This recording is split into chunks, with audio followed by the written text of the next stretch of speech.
Hello, welcome to Toffee TV. It is the Everton Daily Live. Self and John. It's Friday, the 14th of November, John. It is. It's your birthday next week. It is. Mr. Blaine. We're talking about... Well, let's do England first. England won 2-0 last night against Serbia. Yeah. Jordan Pickford. Snorefest. His 81st cap. Yeah.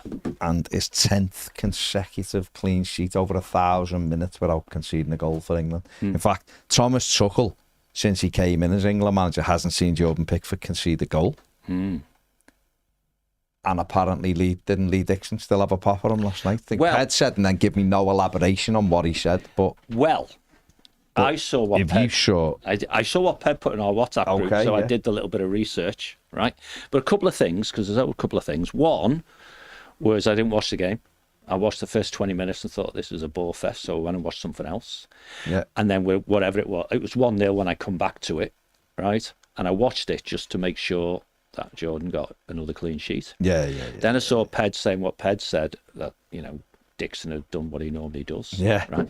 And realised that just as I'd turned over or whatever it was, I may have sort of been watching when he said what he said. Okay. The gist of it seemed to be Jordan had come out of his box to clear something up. Yeah. And Dixon said, I wouldn't want my goalkeeper coming out that far. And that was it, apparently. What can you say? It is listen, whether he did or he didn't, I do find it odd. However, with him. His colleague, i.e. the commentator, frequently referenced 10 places in the England team are up for grabs, except Jordan Pickford's. In other words, the media narrative, whatever it is, if it is truly a narrative, you're not going to get any traction. And I appreciated that it was his 10th consecutive game without conceding a goal. It never actually correlated that means Tuchel has never seen him concede a goal. Never seen him concede a goal. So the only time as Tuchel's been a manager when England have conceded a goal, one of the pretenders has been in goal. Yeah, Henderson was it? And he went down with a thigh issue, and they were waffling about whether he would go off or not and who would come on and all that sort of stuff. Jordan did? Yeah. Did he? Yeah. Interesting. But it looked like he might have just been tactically claiming there was something wrong, because Tuchel immediately talked to all his players while that was going on. So. Yeah, fair enough. Elsewhere, Ireland had a tremendous result. A 2-0 win against Portugal. Troy Parrott with both, I think it was. It's funny because, and Cristiano was sent off. The copy got sent off, didn't it? But our mate Paul Nealon, who runs Irish Football Fan TV, they'd interviewed, they were in the press conference and they spoke to Ronaldo about what kind of reception he'll receive, because when Portugal scored the late penalty and over there, he celebrated in Jake O'Brien's face, really, didn't he? Running past them. And he promised to be a good boy. Said the fans are amazing. Yeah. I promise I'll try and be a good boy tomorrow. And then he gets sent off. So maybe his interpretation of being a good boy was giving Ireland a little helping hand by getting sent off. But they won the game 2-0, brilliant result. But Seamus Coleman and Jake O'Brien played. Who'd have thought Jake as a centre-back and Seamus as a right-back or a wing-back. He's a right wing-back. Yeah, for them, he's a bit more a wing-back. Would have you winning football matches. And Seamus, he doesn't just play some minutes for his country, does he? He plays all of them.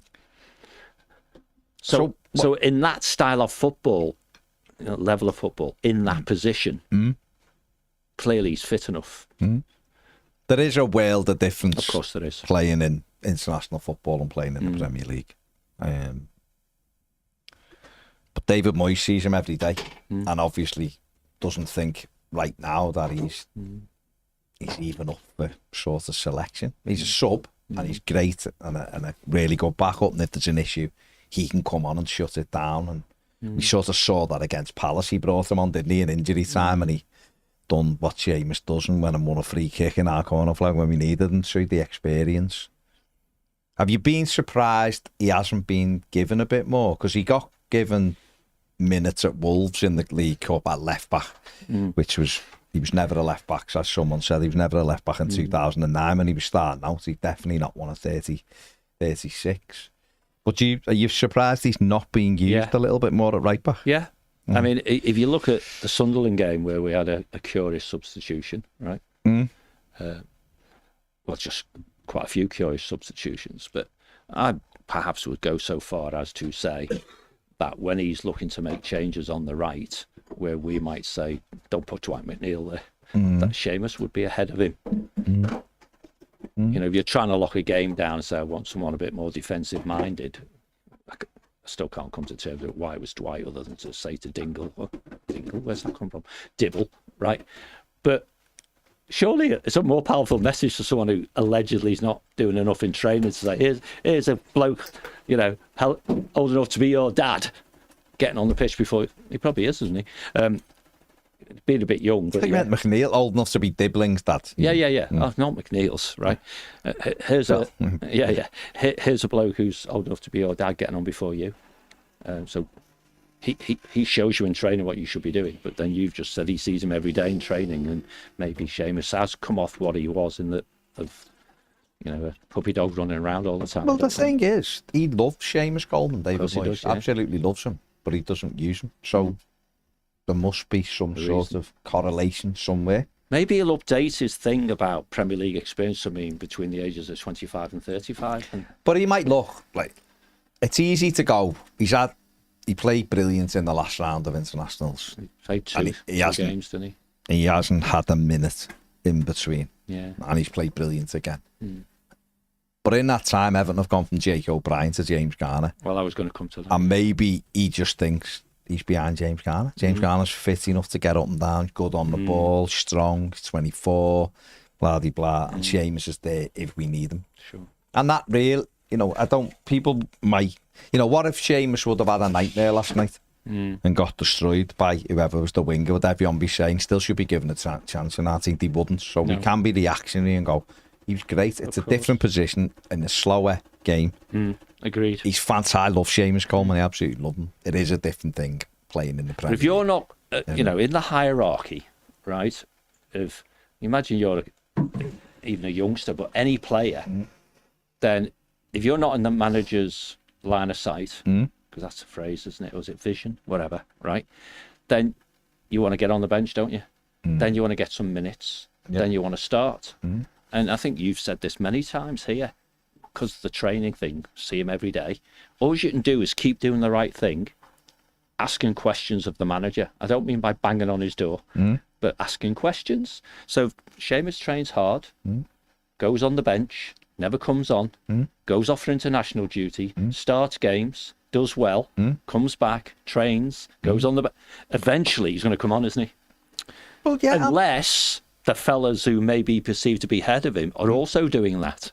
So you know what the other thing as well is, and I think we all do this, and I do it, I'm certainly not one who does it as well, is that we do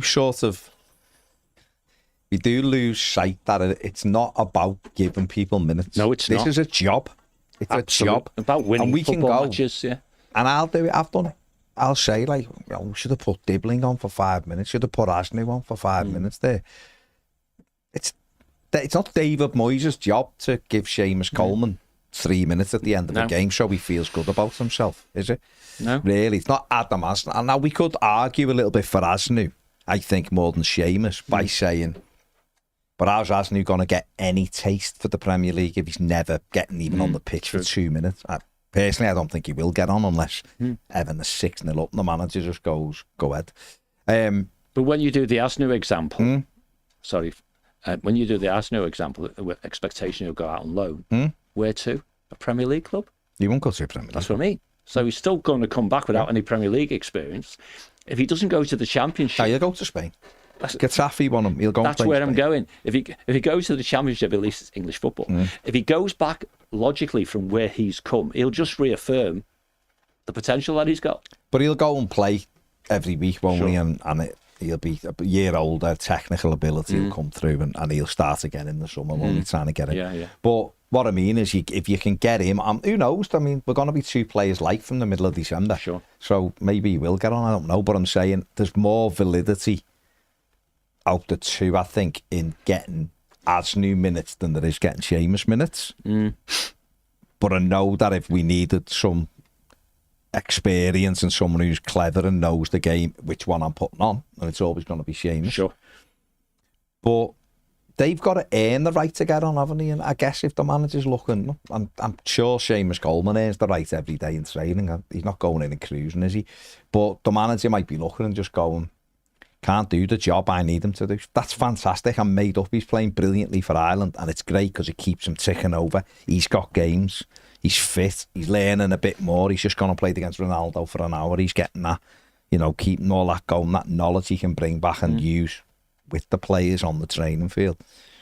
But obviously he's number 3 at the minute, isn't he? Because James Garner's been put there at the weekend. Sure. And there the last couple of games. Jake O'Brien is either 1 or 2 in that.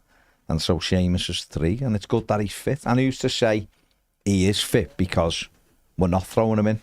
But do you know what I mean? No, I get it, and I agree with you. And if we go with, it's the process we want, which is he's asking questions of the manager, and if any of the others drop off a little bit, then he's there. So maybe, just maybe, a Jake O'Brien or a James Garner or whomever will work that little bit harder, or, because there's no wriggle room here, right? And the issue we have on the other side is, we've got nothing. Forget how genuine a player he is, Mykolenko, right, and all that. He knows there's no threat to his starting position unless the manager... As long as he's fit. So, unless the manager goes mad in his terms and goes to a back 3, and therefore he's even less likely to be a wing back, therefore, right? And that structural change isn't going to happen. No. Right? So you've got a guy totally comfortable. If I'm fit, I play. That's the worst situation you want, isn't it? Yeah, it's not good. And yet on the other side, as you just said, there seems to be that position where we have a problem on the right. We've got 3 players who can all go in there. And the manager, and then when you get into the January window and you start saying, where are we going to get a fullback? You start saying, well, it's that side, isn't it? Well, he'll have to, if Arsenal's going out, they'll have to get... Well, they'd have to do that anyway. I imagine. Yeah. I imagine Patterson will go in January, because we're not even talking about Nathan Patterson. He's not even number 4. We don't even say, and he's number 4, do we? So my question to you, I guess, is finding minutes for Seamus, you say finding Nemo then? When I go. No. Yeah, go on. Finding minutes for Seamus isn't on his agenda, of course. No. Right? Is finding minutes for Jake O'Brien going to be on his agenda? Can Jake really go from a starter to warming a bench? Well, he can. I mean, he come on Sunday in the 89th minute for Dewsbury Hall for 5-6 minutes. They need to get on just to go, look, you are on, lad. You're still in the...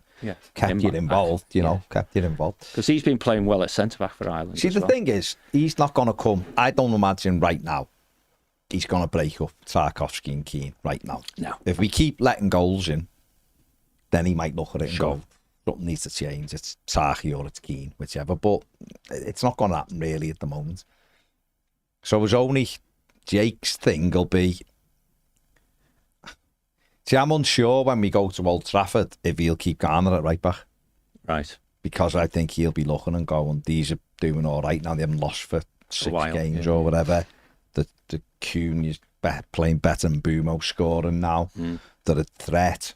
Therefore, David, safety comes back. Big, powerful Jake O'Brien back. James Garner back in midfield. Irabunam on the bench. And that's... So I can't sit here and go... You're not going to do that. He'll just keep James Garner right back because he played really well against Fulham. It'll be the least surprising thing ever to me if Jake O'Brien's back at right back at Old Trafford. What he does against Newcastle at home then on the Saturday, who knows? Depends on how Jake does on the Monday. But he might go back to James Garner. Indeed. And we might have it, and this isn't ideal either, but some of the top managers do this. They go, but at home, we've got to be more offensive. Therefore, this player makes us more offensive. Therefore, that when we go away, I don't mind being nice and solid. And Jake O'Brien makes us nice and solid, and he's massive. So Jake O'Brien's back in. James Garner might have to play piggy in the middle a little bit between right back and centre mid, game by game, just until it all washes through. Does Seamus come into that? Well, he might come into that over Christmas when we've got Burnley on the 27th, Forest on the 30th, Brentford on the 3rd, Wolves on the 7th, or whatever. We've got 4 games in like 8, 9, 10 days, whatever it is. 10 days, I think it is. And Seamus might be asked to do something then. I'm not saying he won't get bits and pieces. What, at right back or in front of Jake? No, he won't be playing midfield. There's 48 people in front who can play on there, hasn't he?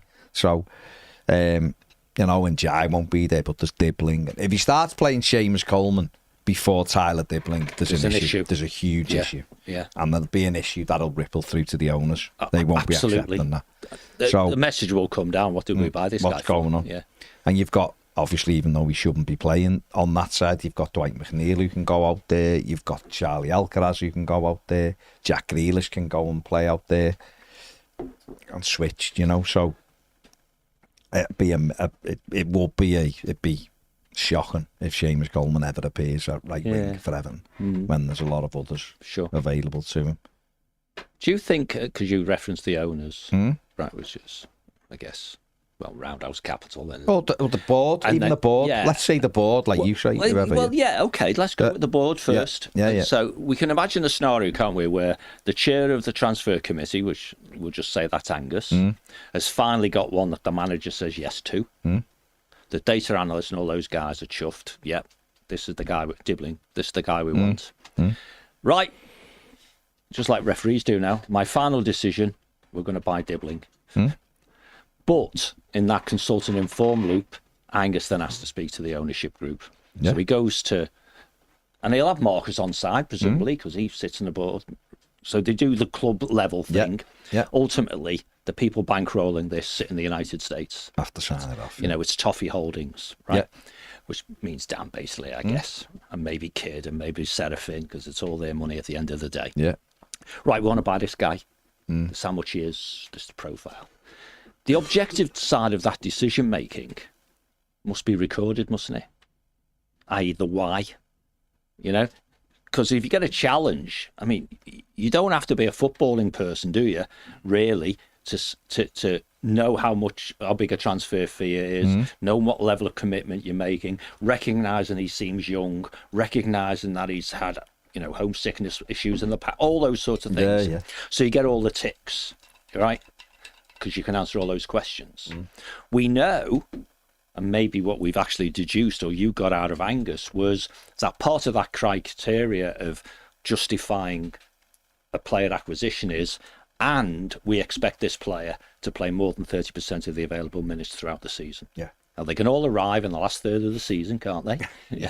Or they could, build up to it. I used to have a boss, and I only realised yesterday, but he finally got the knighthood he always wanted, But anyway, so a boss who... Everything we did in the company at one stage looked like it was all leaned towards him getting a knighthood. That was his focus of attention. But anyway, he got it in the end. But criteria, end in mind, and so on. He was a great boss because if you went to him and convinced him that we should do something, which ultimately meant spending money, and it made sense, he'd say yes. And then when it went a bit squiffy, if it did, he'd remind you of the things that you said. Right, yeah. And I think that, because they're very process and very structural in how they approach things, what ultimately is the Freaking Group, right? They won't have forgotten how Dibbling was justified. So at some stage, when they have a review, they're going to, what's going on here? Yeah. Perhaps when we're a third of the way through the season. We're a third of the way through the season. A third of minutes is what we expect this guy to get. He hasn't had anything like that so far. What's your plan? And all that plays out. And that's probably the sort of questions Angus has to deal with probably every time he engages with them. You said this, why hasn't it happened? You said this, well done. Or, but that means that the tension actually arises from Angus downwards. So they can't have had old-fashioned subjective, I've watched him play 6 times and I think he's the one, so get him. We need to document it. Well, I want him. That's it. So that would be interesting because we could track it if we wanted, couldn't we? The 30-minute thing. Clearly, Asnu's not going to do the 30-minute thing. No, well, he's going to go. So he goes out on loan. If there's any others we've acquired, not just now, but generally, if this was part of our ology now, once you realise they're not going to do the 30 minutes, you go, that's the what, isn't it? They're not going to, 30%. They're not going to do the 30% a minute. Why? Because they're not ready. Okay, how do we get them ready? They have to go out on loan, or we have to kick them up the arse, or whatever. Yeah. All that is very small eye inspiring, that we're changing to a more professional approach of how we make decisions. Yeah. And the PIV would go, this should all be bog standard 101, best practice, really. And Everton never appeared to have done it, because the owner would go off and offer 75 million quid for some bloke he thinks is good. You know what I mean? So all that's good, but there'll be winners and losers in that process, won't there? Because I think you've referenced, particularly for Asnu, he hasn't got to where they think he should be. And if they concluded the answer is whatever, then they have to look where that can be delivered. Yeah, that's it, isn't it? And maybe, as you rightly say, it's one of those where clubs we aspire to replicate with their efficiency in getting players you've never heard of who turn out to be great. It's all done under the covers, isn't it? Yeah. I mean, Ped's mentioned it often, I think, and probably from you, Tierno Barry, in a different club, he would be coming on every now and again, bedding himself in. But right now, he's competing for number one, when neither of them are good enough to be the number one yet, right? And so maybe Asnu perhaps could have, perhaps should have, who knows, always have been loaned out straight away. You're our player now, but carry on playing in Spain, develop, get a bit bigger, get a bit more, whatever, and then you can come back to this gaff. But the bit that's helped is he's been training with a Premier League team for 6 months. Yeah, of course. Yeah. And he'll know himself it's harder than I thought it was. So I'll go back where I'm comfortable, knowing I've got this little list of stuff I have to do. Stronger and all that sort of stuff. Interesting. Gary Ward says we need to monitor his playing time because of his age. True. James Graham says he should definitely be an option at right back when we could do with Garner further up the pitch. Phil Stevens says 2 questions. Oh, it's 2. Have the Echo still not opened up a book of condolences for the Liverpool goal last weekend? Not seen it. I've not seen it. It is slightly surprising. I must admit I've not looked for it, Paz. But there you go. Because rumours are that there's no need for the condolences because it's still alive and kicking. There you go. Yeah. And he also says, and as the homeless fella who would ask for petrol for his Lamborghini outside Goodison made it to Bramley Moor, I've not seen him, but that doesn't mean it's not there. But like I said the other day, I have seen Skint Eastwood a few times on my trek to the ground. Blue Jay says, I don't think Coleman has the legs to be starting games on a regular basis. The fact he's still here and we can ask whether he should be playing tells you that this has been a serious oversight by the club. I love Seamus and think he's been a fantastic servant to our great club, but we need a long-term replacement for him. I'd keep Garner in there for now as he's younger and fitter and use Seamus as a backup, only when necessary. There are options in midfield, but there aren't options at right back. Well, that's why he has been kept though as a backup, hasn't he? And he knows that. He's been kept to drive it every day. Yeah. Obviously, David Moyes had that 5 months back in the job, 4.5 months, hadn't he? And he wanted that continuity on the training ground every day while he tries to instill and ensure that that culture's still there. Absolutely. Lest we forget, a hell of a lot of experience went out the door. Of course, yeah. You know, and experience as in not experience at this club, not experience in this league, not experience in this country, all those things. And he was that. Him and Michael Keane were both the continuity player, weren't they, to a large degree? Yeah. Yeah. So, and Keano's been called upon. So, David Savage says, I think it's easy to get carried away. Week in, week out in the Premier League is different gravy. Can he still do a job? 100%, but he can't do 90 minutes every week. Oh, I agree. Correct. Mark Mack says, Bobby Brown's still doesn't know how to defend set pieces. Is he one of the most fraud managers? That team we had, and he destroyed it with his shite bag philosophy.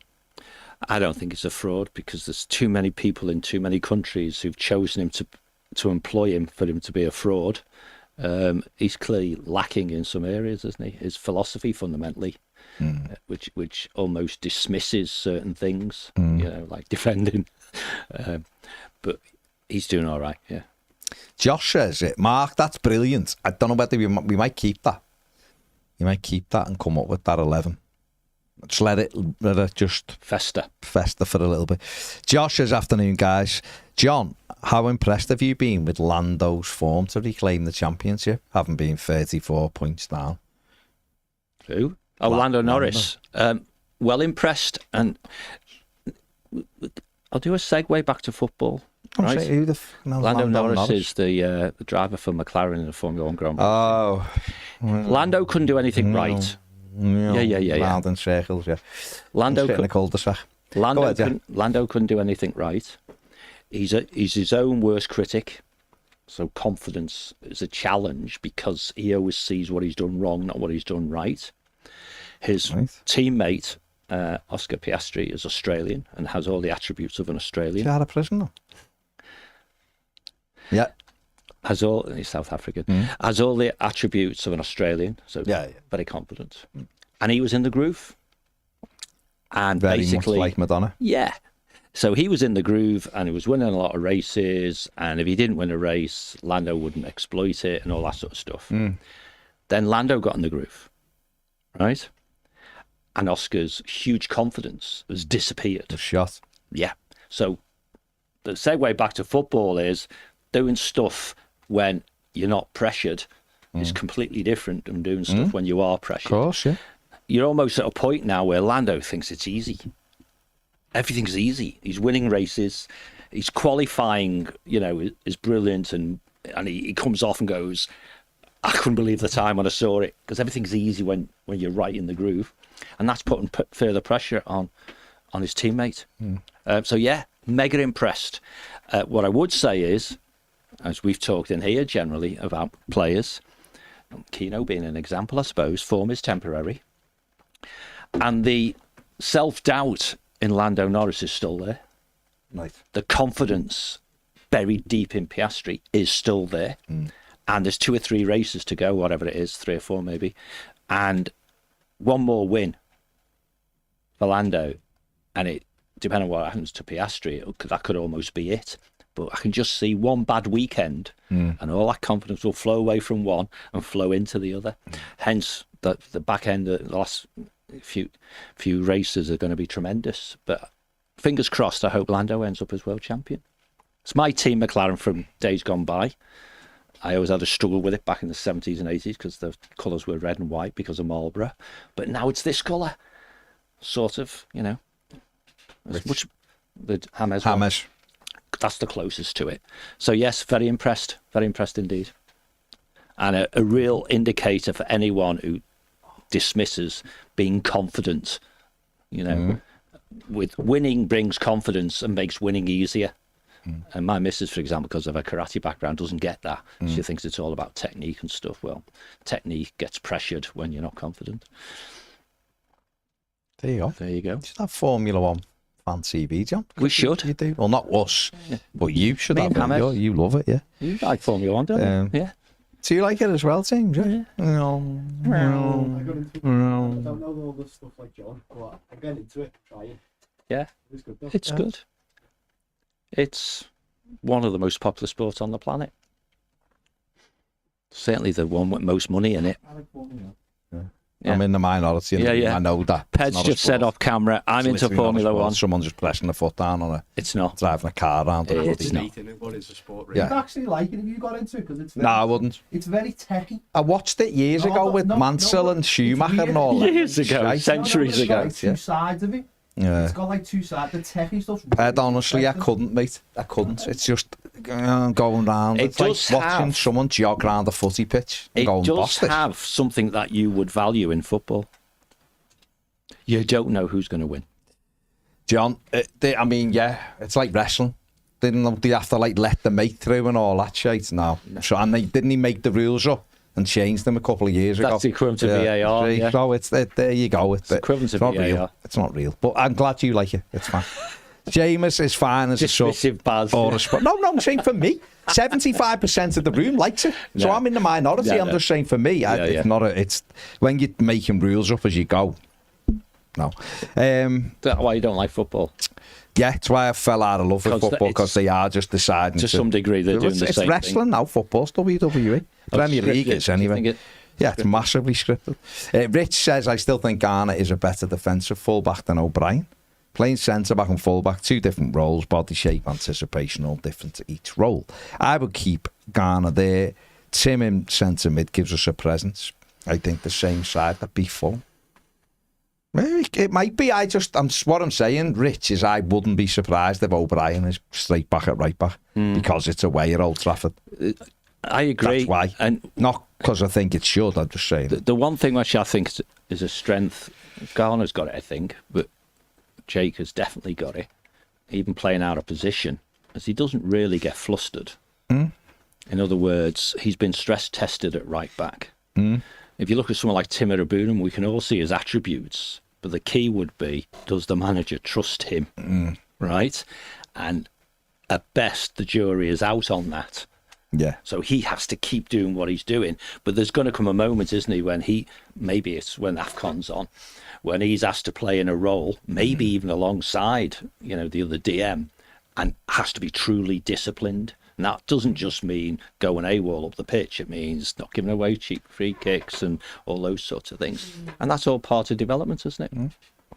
Derek says, give me an example of an oxymoron.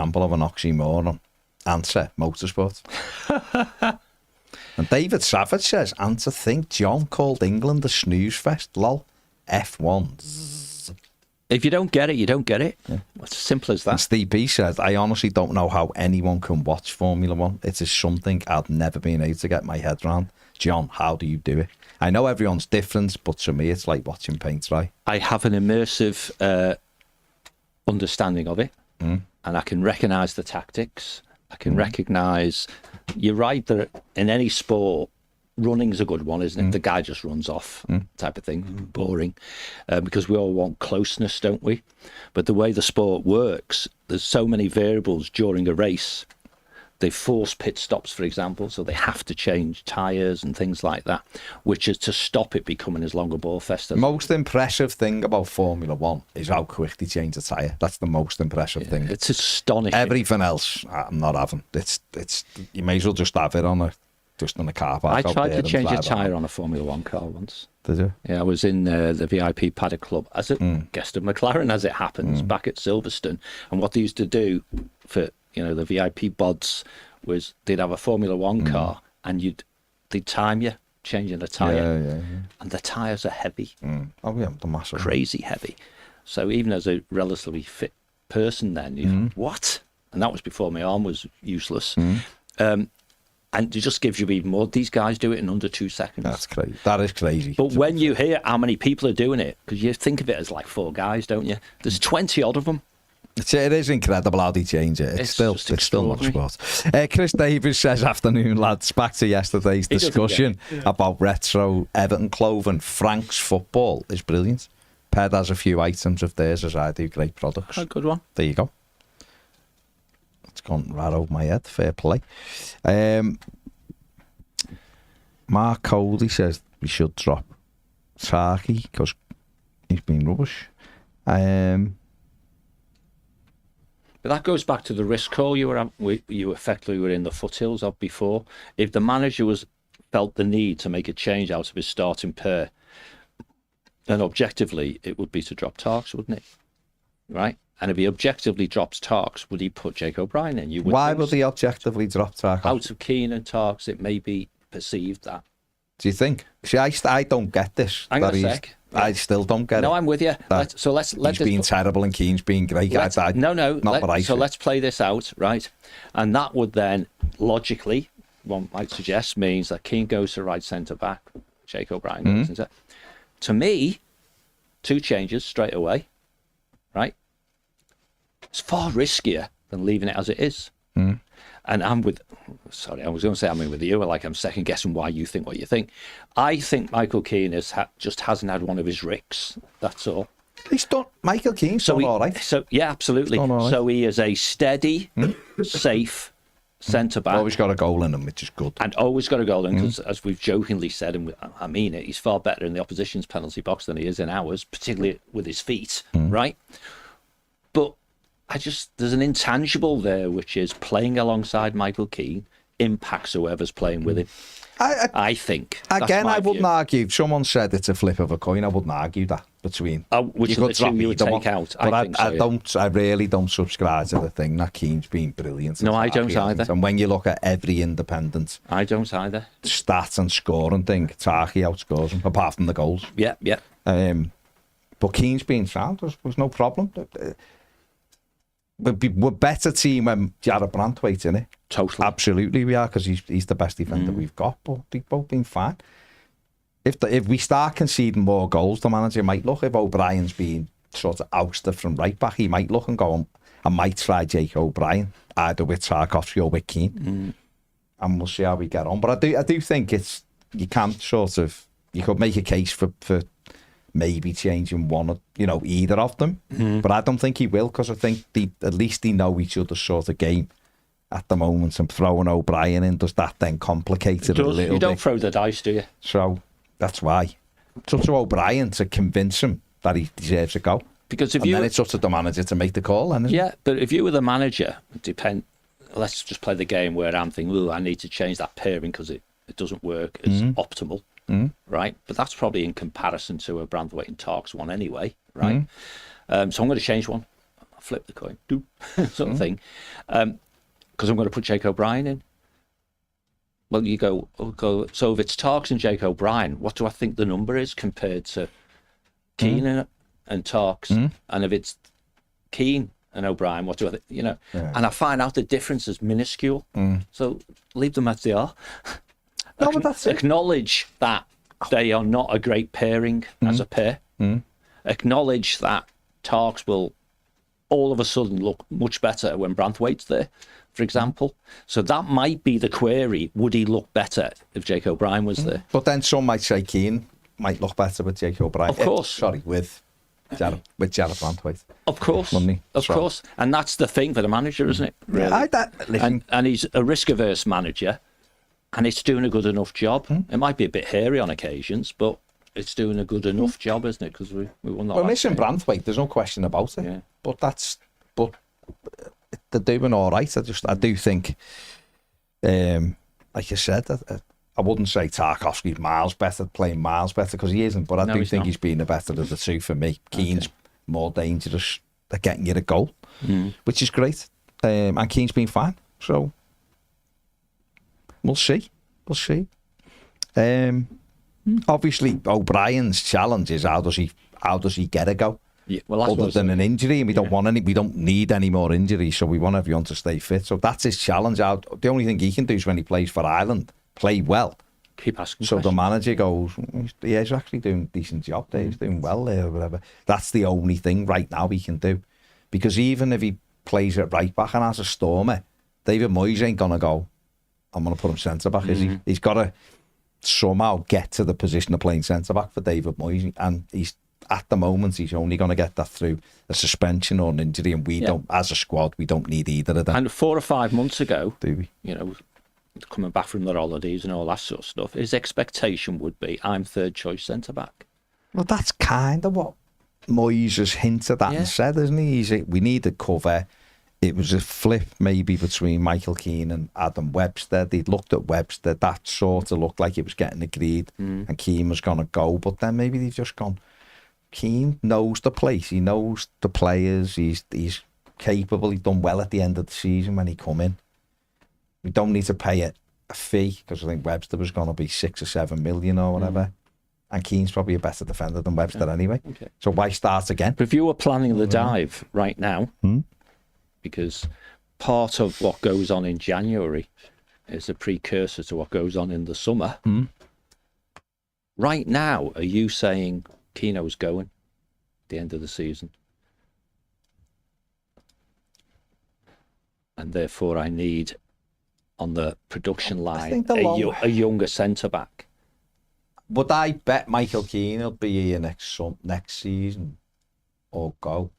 I'd be leaning more to he'd leave. Yeah, simply because I think Everton need another centre-back. I think obviously the investments in Jake O'Brien, because he's 23, 24. Keane's older than Taki. Probably not by, or is he the same age? Don't know. James will look. Maybe Tarky's older. Yeah. Who's older, Keane or Tarkowski? And what's the difference between them? Probably actually quite similar, but in my head, he's older than Tarkowski. Yeah, I think Tarks might be. Sorry? Michael Keane's 32, born in January. Saki 33, maybe Tarky's a year older. Tarkowski's also 32, but born in November. So he's Tarky's 10 months.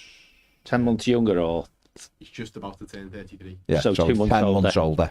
So there's nothing between them. No, Tarks will be 33 in November. Oh, and Keane will be 33 in January. So there's nothing 3 between months. them. Yeah, so there's very sorry. Yeah, they're very similar. And that's 10 years then to Jake in age. Yeah, so they're very. Slot someone in between. Again, they're just but Tarkowski's been basically the captain, and he's been the one in there. So the manager, I don't know, David Moyes might go, if Michael Keane wants another year, I'm happy. Sub. But you're still going to be in a position you're in now. It's diminishing returns. But what I'm saying is, do you really want to carry another 33-year-olds? Absolutely not. So he might go, actually, because I know they're still watching Esteve at Burnley to see how he gets on. They like him, he's a left-footed centre-back. Sure. Branthwaite, I don't know where he's up to now. I know that January they're looking for him to be back. Is he going to play well enough that Everton are going to sell him in the summer? Don't know. Signed a new contract and he hasn't played. That might guarantee him another 18 months before Everton think about selling him. So that's the call. If he stays fit, Branthwaite, till the end of the season, but there's obviously Everton are like, we're not selling him anyway. You're still going to have the same 4 centre-backs you've got now, and 2 of them are 33. So are they going to go in the summer and go, I actually do want that Esteve at Burnley, left footer, played in the Premier League now. If Burnley were to get relegated, played in the Premier League, they've gone down, he'll come in, and not only is he cover for Branthwaite, he could actually get in the team and knock Tarkowski down, or O'Brien could get, and then they're battling, and he's almost the cover for Branthwaite, but the challenge for Branthwaite, because that's how you want, that's how the build-up should be. Absolutely. Everton should have the first choice centre-backs, and the 2 underneath should be a partnership themselves, where you go, they're sound as well. It might be Branthwaite's better than Esteve, but at least the gap's a lot closer. We don't know if O'Brien's better than Tarky, do we?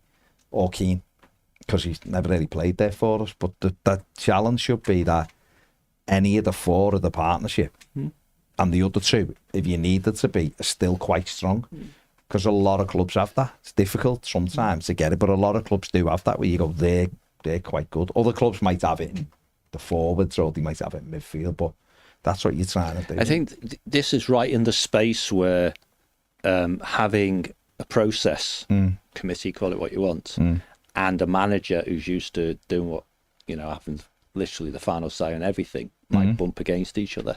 Because, the planning of this dive, remember the analogy is predicated, you're on the beach with a beer in your hand, having a burger, and it seems like a good idea and a sensible one to do a certain thing, but then when the pressure's on, you change it. I would have thought the baseline plan be when we signed Keane on another year. We all thought he was 4th choice centre back. That was clearly predicated on Branthwaite would be available. Yeah, of course. Right? Yeah. And therefore, at the end of this season, Keane would go. And they'd replace him with somebody who would be 4th choice centre back, but younger. And, more importantly, cost less. Right? And at that point, you'd be saying to yourself, has Jake developed to the point where he is really the 3rd choice, or are we actually getting someone who might leap over him? Right? Yeah. And that's exactly what you just said, is what you want. If you get to the point where you've got 2 23-year-olds both vying for a position, then at least one of those 2 centre-backs comes under pressure, which is likely to be the older one. Of course. Right? And then you're into the realms of, well, all of a sudden, the 4th choice guys now, first change, because you've got making it up, Branthwaite and another, and Jake's sitting there going, I want to go, and you redo the cycle, right? With our manager in being what he is, and centre-backs at that age are not actually old, are they? For centre-backs, they might be in other positions.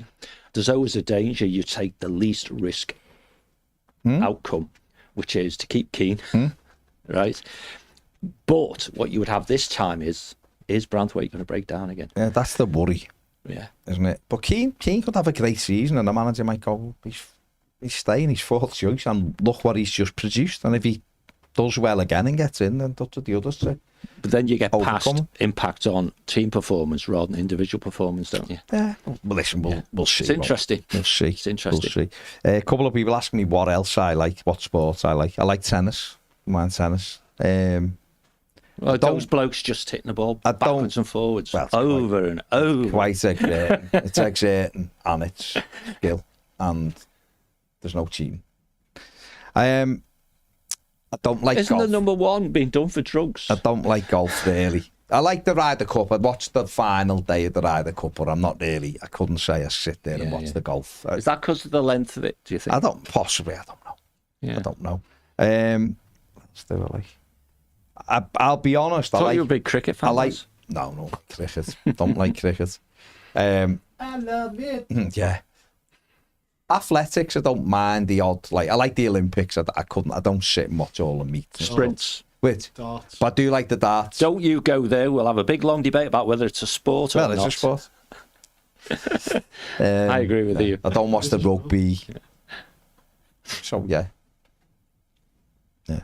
I'll be honest, I don't. The dart is an easy one because it's on in the night. You just put it on and it's a thing, you know. And I like playing darts, so I don't mind it. Sitting and committing to other sports is not something. Your phrase about I watch footy. Yeah, which is probably the phrase that you use. Other leagues. I'm going to use for darts. Yeah, go on. It blows my mind. Yeah, that's fine. Particularly when they show your side on and the dart goes, woo, you know. Treble 20. I mean, we've all played darts, but most people who play, if I have anything to go by, who play darts think the dart's going to go straight from their arm into where they're trying to aim for. And they go like this. It is incredible, like how they're so accurate. Yeah, it's mad. And they earn loads and loads of money these days. 140s, but not the 180. I've 140. I've hit the rim loads of times for the 180. I do like snooker. I used to really, like years, like probably 20 years ago, I'd watch it like when it was on all the time. Yeah. Now, my dad loves snooker. It's come from my dad. Yeah. Dad was really good at snooker, John Parra played with John Parra and all that. My mate with John Parra from when he was a kid, so they played in the team till John Parra went off and became world champion and all that. But so my dad's always loved snooker and he still watches it all the time. He loves it. So I had that growing up in that background was there. So I will dip in and dip out. I don't really watch it now. But it's on if I go to see my mum and dad and he's got it on. I'll watch, but I don't know half the play. I like Ronnie O'Sullivan because he's natural. Anyone with flair. Talent. Yeah. But yeah, snooker was not bad for a period of time. I liked it. But again, I get sometimes with that if it's like too like Mark Williams and he's taking, Mark Williams with Peter Ebdon years ago and it's taking Steve Interesting Davis, crazy amount of time to play a shot and you're just like, but I'd rather watch like Ronnie O'Sullivan beat Jimmy White where he smashed the balls and you can score the eye. That, you know what I mean? That kind of thing. So I did used to like it. I don't really watch it now. When I think of it, I don't really watch many other sports. Boxing. Which? No. I loved Lennox Lewis years ago. I was right into Lewis, like Prince Naseem Hamed, loved watching him, entertainer, watched a few others. But as so you won't watch Eubank Ben tomorrow? No. I liked Eubank Ben, the real ones. They were unbelievable. I loved Michael Watson, and obviously he ended up getting brain damage, didn't he, and stuff. But years ago it was unbelievable. It's shite now. When people are like Lord and Anthony Joshua, it was time for me never to watch boxing again. Wouldn't have lasted 3 former seconds. world champion. Wouldn't have lasted 3 seconds with Lennox Lewis or Tyson or any of them proper boxers. So no, I don't. And I know loads of people love it. Loads of people love UFC and all that. But I mean, I probably I've seen like Bellevue and that. I like watching it, but because of the Everton link on it, Jazza, brilliant. She bits of Jazza and stuff with Everton. You go, I want to do the smaller or the lower weights. And I always like the McGrail brother, Pete, like Joe and stuff. You want them to do well because the Blue Noses, don't you? But I don't sit and watch it. Like I've got to be honest, I don't sit and watch it. UFC, I can't get my head around. I never watched. Why anyone wants to watch that? It's mad, but I know it's it's massive, isn't it? And everyone like Zach loves it. They love it, and they play the game and all that. They're like me, but I haven't got the time for it really. So there was a thing on I was in the car yesterday at radio, and Ped knows stuff, so he might know this is true or not. I took it as read, which was that the VAR, the people who do the production side of the VAR, the technology and all that jazz. Studios owned by TKO. Yeah, so yeah. WWE type stuff is the same company, and so the joke, of course, was, that's a scripted sport, and then we come, yeah. So people love wrestling. Is that a sport, James? Wrestling? No, it's entertainment, isn't it? Yeah. Power Wash Simulator. That's the best. He likes the power wash. That's the best. Yeah, On PS5. yeah. Oh, John. You lose days to it. Daniel, badminton is again. Who was I talking to the other day about it? Can't remember. So having a conversation about badminton the other day. Not for 1 second. Not having it. Paddle, not having what? Paddle's basically tennis, isn't it? Badminton. I'm not having. Lazy tennis. You smash the ball. Smash the shuttlecock, and it just goes reep and drop. And no, mate. About positioning and hitting it. No. Okay. No. About It's it. I want the velocity of hitting the ball and being able to jump shit and smashing it. Here's your velocity, then, sort of. A sport I was really good at one stage. Squash. Squash was good. I would never. Obviously, I wouldn't watch it, and I haven't played it for years. But it was good. It was hard work. I bet you'll watch it when the Olympics is on, though. If Brazil women are playing it, yeah. But beach volleyball. Women's beach volleyball. I like watching that one. That's quite good.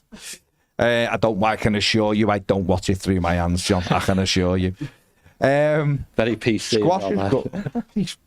Man, shock, a man likes woman. There's a shock.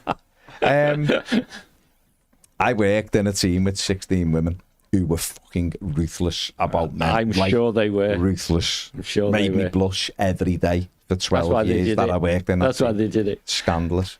No, trust me, most of it was never for my benefit. I just happened to be there.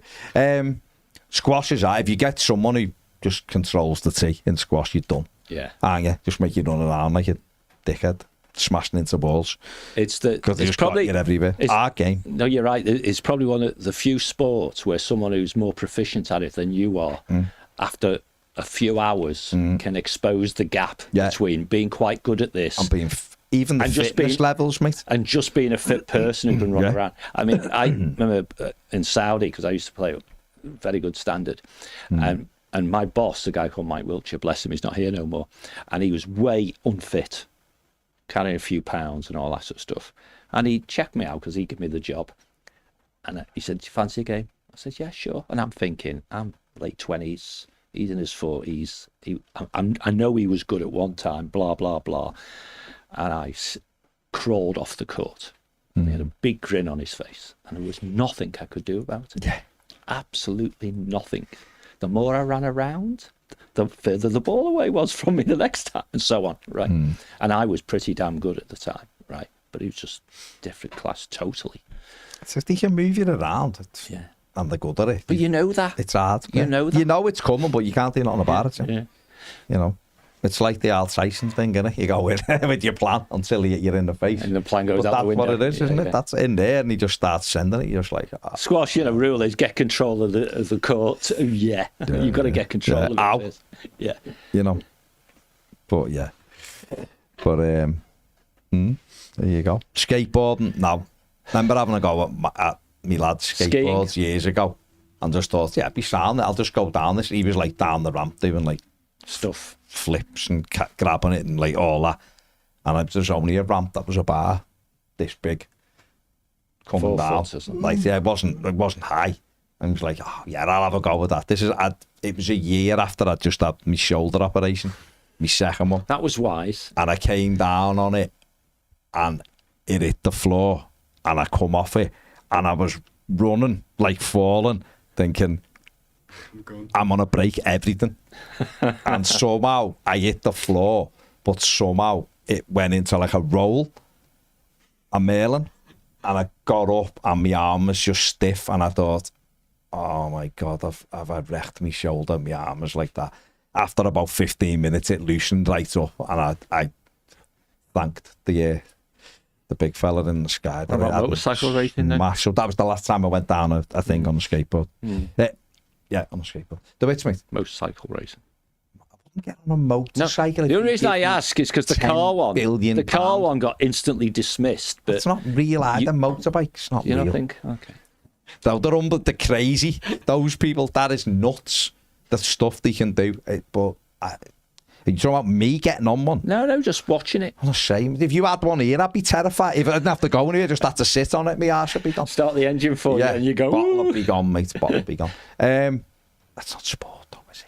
But the ones who go around like the fast things and do them jump, they are like unbelievably talented or absolute psychopaths. I can't decide. Bit of both. It's probably somewhere in the middle. It's like the ones who go down on them.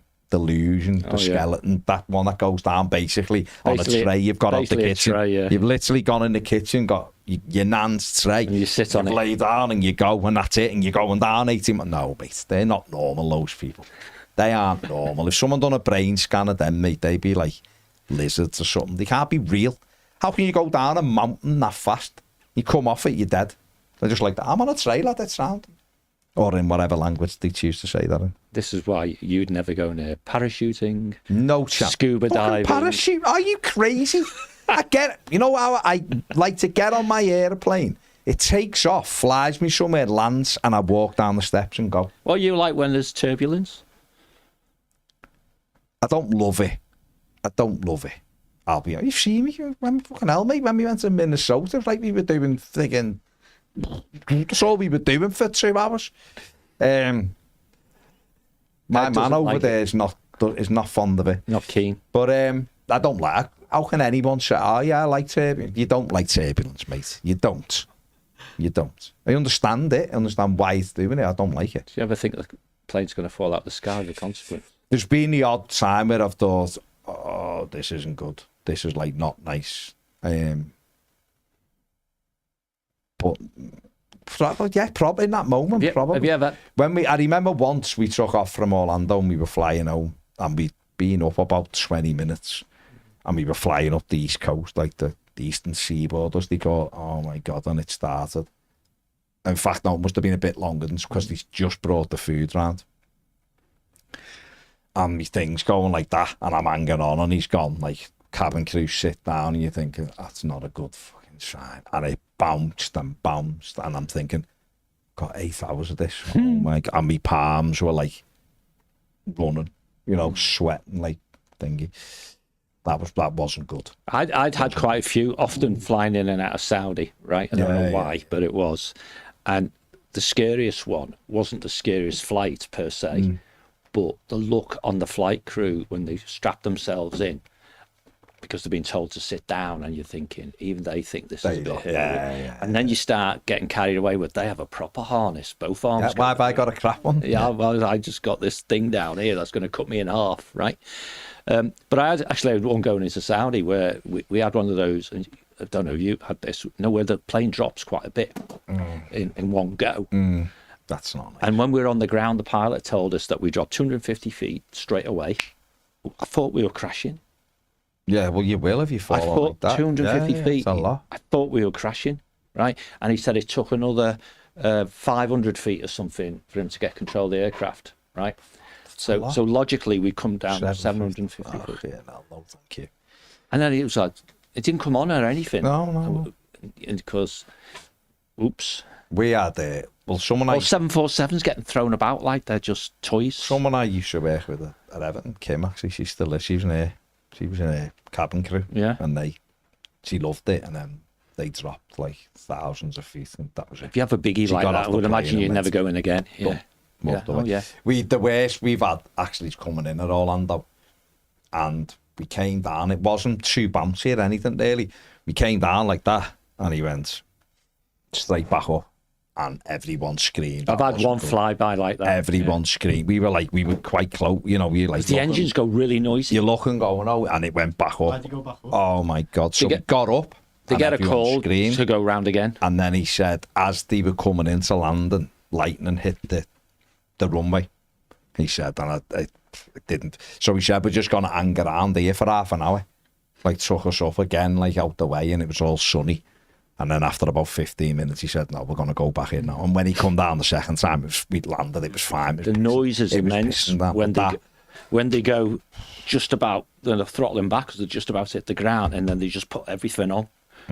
Yeah, I've had one of those. I'm scared. Just one of those. I'll be honest, for a few flights that had like wrecked Really? the our confidence for a few, because you're just like, It's it's like them moments where you just think, goes wrong, it's all over, isn't it? That's the way you have to treat it. You know, but And remember that. that's definitely not a sport. Doesn't go wrong. Not a very sport I like. But yeah, there you go. Interesting, isn't it? often. Yeah. Daniel, you're Have an absolutely international right. break, can't you? If we were supposed to fly, we'd have wings, wouldn't we? So that's why I ain't jumping out of helicopters as well. And you were talking about the helicopter flight this morning. You can kiss my backside if you thought I would ever get in a helicopter. There's zero chance. There's something worse than helicopters. Do you know what it is? Anfield. Oh, cool. Small aircraft. Yeah. I once flew for a business trip up to Perth in Scotland, right, where we had the pilot and me and my colleague, and there was just enough room for all three of us in the plane, and it was a little Cessna, whatever it was, a little teeny weeny little thing, flying from Manchester's, private airporty bit up to Perth. Ridiculous. As soon as there's any turbulence at all, it gets really, really scary. Yeah, no thanks, mate, is my answer to that. And so, no thanks. So you'll love this. The meeting went really well. So our big boss went, right? And I was a bid director of those. So the other guy who was with me the first time was the salesman, right? So our chief exec went. Mm. And he, being the salesman, told the boss how hairy it was on the little plane, right? Mm. So they went by helicopter instead. No. And it was horrendous. The DB Cooper has said, I wouldn't get in a helicopter even if it was an air ambulance. I'd take my chances with my catastrophic injuries. Cynicus rather says, get Baz to interview Dan Freakin in the back of a Spitfire. I will do, as long as it's on the floor. I'm not moving. Yeah, no chance. There's only one seat in a Spitfire anyway, so. Isn't there? Oh, no. Well, I tell you what, I'd like to go in the two-seater Formula One car that they have just for VIPs and things. You sit behind the driver and he goes round. No. El Tel says, my daughter works for Emirates Airlines cabin crew. She hates turbulence. Yeah. She's a blue. I don't think anyone actually likes it, do they? Sandbank Blues says Sarah Cox has raised $6 million for children in need today, which is incredible. What's she done? $6 million. She do 5 marathons in 5 days or something crazy like that. She's done something mad. Something absolutely mad. But yeah, crazy. A few people saying the most boring is F1. 135-mile marathon. A what? 135-mile marathon. And what chunks is she doing it in? Because if it's like 10 miles, it's 2 weeks, isn't it? 10 miles every day for 2 weeks, sort of thing. It's crazy. It's crazy. Or is she doing it in marathons? Anyway, the boy will look it up for us. He's a good lad. Daniel Barton, no chance I would go to space. Oh, I would. Would you? Oh, yeah.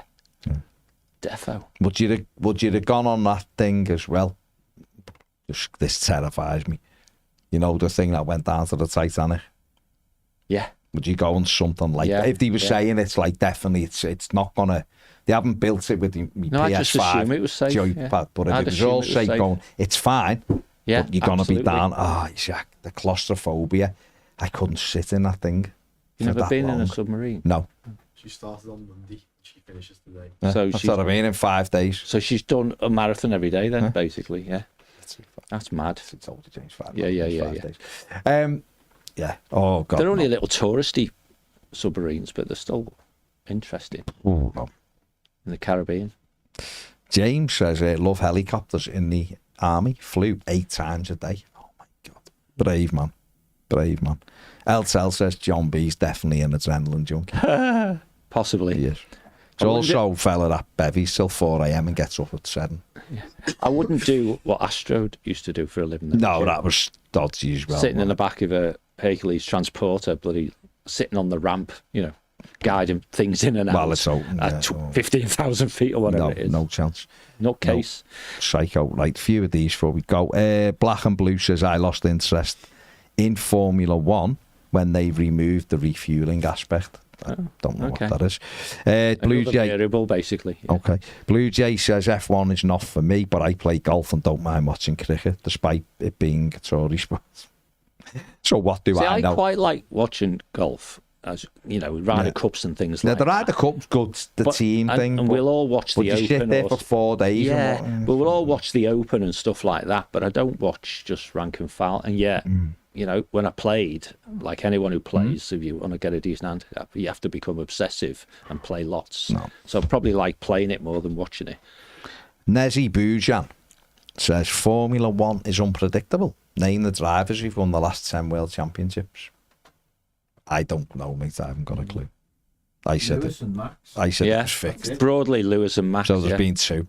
Yeah. So it's the car, isn't it? The driver. Car, and if you end up with the best driver in the best car, then they win it. Ian says, what's your thoughts on going for Rom in January? I know he's had an injury, but he'll get us goals. No one better for Barry to learn with. Be a risk, and Big Dan knows him well. They won't want to get rid of him, will he, Napoli? Yeah, but Rom's there. I mean, Hoyland's done well, but Rom's their main man, isn't he? Derek says Moyes is between a rock and a hard place with James Garner. The next game is almost the most important, but there's only 5 games before AFCON, so we need to experiment with Garnerless partnership sooner rather than later, even though Garner looks better at right back than Jake. There is that. Rich Parry says Tarky has the best aerial stats in the Premier League this season. Read that yesterday. He's made a couple of mistakes. Keane hasn't made any that stand out, but let's not get ahead of ourselves. Tarky is our captain and a real leader. True. I mean, I can think of a few that Michael Keane's made, but I can also think of a few Tarky's made as well. Joe Christie says you need to get into hurling, lads. I watched the hurling. Ped likes hurling. Superb. I had a chat with Jacob Brien about it, and he was totally gutted because his team lost. Yeah. That's why I mentioned it. There you go. Where did you see Jake O'Brien? America. In the gym. And when did they see? I thought you said he watched it the other day. No. On the week before we went to America. Oh, there, yeah. The All Ireland final was that they lost. It was absolutely brilliant, like as a sporting event. And his team lost, and I knew it would upset him because I just wanted to see raw emotion. Oh, so he wasn't very good at answering all the questions. So. Yeah. Steve P says favourite film was a challenge, wasn't it? Yeah. Sorry, mate. A surprisingly entertaining thing to watch for me is the extreme sports like snowboarding, skateboarding, and mountain biking. The jumps and tricks they do are insane. They don't get enough credit for how talented they are. I wouldn't even attempt to do the stuff they do. They've got zero fear. I agree with that. They're the things you watch, for me anyway, Winter and Summer Olympics. Where well, you see BMXers in 2012, we got interested because we might win something. Yeah. But the knockout one they have, you get all these loonies indoors. Don't get me wrong, like I watch everything in the Olympics. Like cycling, I like cycling. Bloody 3-on-3 basketball and everything, all sorts of climbing the bleeding wall. That pay, but you're not going. I wouldn't go. Oh, there's a wall climbing season. I'm going to rock climbing season. They're unbelievable. But they're amazing in the sport because you're only seeing a little bit of it, aren't you? Going, this is on for 10 minutes. I'll watch a bit of that, aren't they? Yeah, and they're seeing the very best of it. So, Paul Davies says I like UFC, but it's not as good as it was about 10 years ago with McGregor and others. It's been good over the last couple of years with Molly McCann, Paddy, and Tom Aspinall, but it's dropped off a bit. And Steve B says, will Harrison Armstrong be a main Everton player within the next 2 years? I think he will be. He's that good. Yes. Because 2 years is a long time. Big one is he going to be fighting for a place next season, isn't he? I think he will be. I do, so I agree. Yeah. I think he will be. I think he's good enough to suggest that he might be one we have to fight to keep. Yeah. That's how he looks. Can't go the Championship again, can he? So he has to play. Fight to keep at Everton. No, that's what I mean. Long term, I think they'll be. He can't go out on loan again in this country. No, he'll be in our team. Therefore, he has to be in our team, or someone takes him off us. Yeah. I think even in our team, it's one of them where you go and He's sort of like Brantway, where you going, how long have we got him for? Unless Everton do start. The challenge is, we can't fear these things. No. Our thing should be, Harrison Armstrong's going to be our captain. He's going to be there, and we're going to be a team getting into your... And then you don't fear losing your players. Everton's problem is when we get these players now and again, we don't ever progress, so the natural progression is for them to go. Yeah. Isn't it? So... James, last one, says, Baz, would you do an underwater challenge where you have to unlock 10 locks in a couple of minutes with no air? Are you insane? Would I go underwater with no air and have to unlock 10 locks? That's just a long-winded way of saying, would you go in the jungle, Baz? That's a long way of saying, do you want to fucking drown? Yeah, I'll go in the jungle and under them water if there's places to go and breathe, and then I'd dive down and have another go. Would I be any good at it? Probably not. But I'd have a go, as long as I've got something to catch me breath. But I couldn't... I think you're giving my lung capacity far too much credit if I'm holding my breath and unlocking 10 locks. Some of those deep Them ones who go down are crazy, mate. Oh, my God. They're crazy. Deep divers, Not in the water, in pools that have been specially designed to go in. Where they got... God. They just sit at the bottom. You see them at the bottom and you go, you've got to go all the way back up. No chance. So you ever snorkeled and done some free diving, see how far down you can get? I snorkeled in Florida. And it was shit. All right. We were meant to swim. We've been given gills. Yeah. Okay. Mark Wadders, the last one, says, appreciate Formula One more after watching a Netflix series, but it's definitely a rich person's sport. The arrogance of everyone involved, including the racers, is unbelievable. That's why I got into it as well. Surely you need an element of arrogance when you're driving around at 210 miles an hour. There's a thin line between arrogance and confidence. And anyone who thinks that Sir Lewis Hamilton's upbringing was a rich man's sports upbringing, it wasn't. Lando Norris's was, by the way. His dad's very wealthy, right? But, yeah. There you go. If you're good enough, you'll get there in the end. There you go. There you go. Right, take it easy. Have a great weekend. Don't have to worry about anything. Everton's still amazing. Played our last game, won, didn't concede a goal. Even let them take 3 goals off us because we didn't care. We were that good. We were like, it's 5-0, but we don't mind. Put 2 in. It's sound. It's sound. We're that good. We're amazing until next Monday. But, we've still got more than a week of being amazing, haven't we? Because we'll have been 2 weeks undefeated before we play. You're only as good as your last game. Yeah, our last game, we were amazing. Yeah. So, happy days. I mean, there's levels of amazing, but we were good. So there you go. So have a great weekend. Take it easy. See you all later. Bye.